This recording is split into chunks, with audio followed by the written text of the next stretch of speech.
सुसू नाही करी हे पक्का सुसू करी नक्की नक्की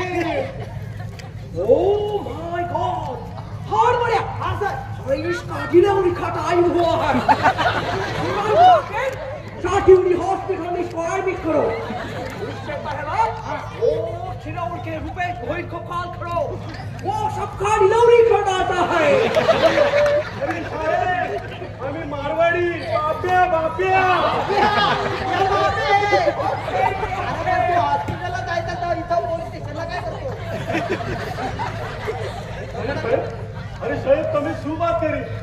મારો નાક કટી ગયો મારો નાક કટી ગયો મારી બાપ મરી ગયો મારી બાપ મરી ગયો ओ माय गॉड तुझा बाप मला मारून टाकला अरे साहेब मारा पीसो गया पीसो अच्छा मायला पिसू गयो लय बेकार झाला अहो साहेब याचा बाप मेला नाही तर याचा कोंबडीची पिसा अरे आणि चोरून हार बड्या मेरा गाय भी लेके आओ साहेब लगेच आणतो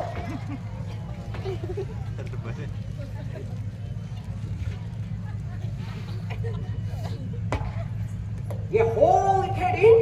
हमारे पास कोमड़ी चोर का केस आया है ये कोमड़ी चोर का लफड़ा क्या है ये तुम्हारा तो कोमड़ी नहीं है ना अरे साहेब याच्यामध्ये आमच्या काय बी गलती नाही साहेब आमच्या काय बी नाही गलती नाही मी तुम्हाला सगळा स्टोरी सांगता साहेब काय झालं साहेब होळीच्या दिवशी समजा आमच्या इकडे पाठीमागे होळी असते त्या होळीच्या दिवशी सगळा आमचा एक छोकरा लोक